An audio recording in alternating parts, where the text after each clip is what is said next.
it's very difficult for any country actually to ignore a ruling of the ICJ.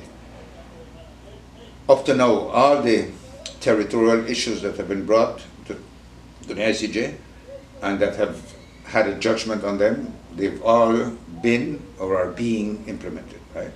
The most recent one that people are familiar with, of course, is the Nigeria-Cameroon case over the Bakassi Peninsula, which a lot of people got the wrong information here, which suggested that Nigeria owned that Bakassi Peninsula and the court somehow overturned that ownership and so on, when Nigeria itself recognized in the case that it did not own it. And because there were so many thousands of Nigerians living there, and the court ruled that because of a treaty which Nigeria had acknowledged, that land belonged to the Cameroon.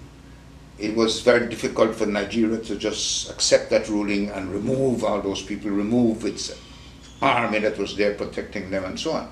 And so at first it said it wouldn't accept the ruling.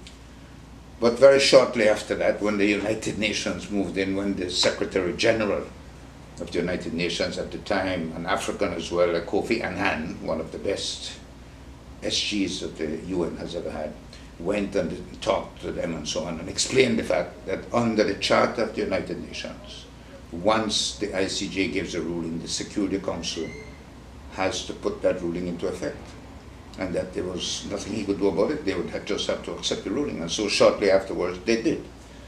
So you can imagine a country, the biggest country in Africa, had to accept that ruling, although it went against them, and although many thousands of its people were involved, right?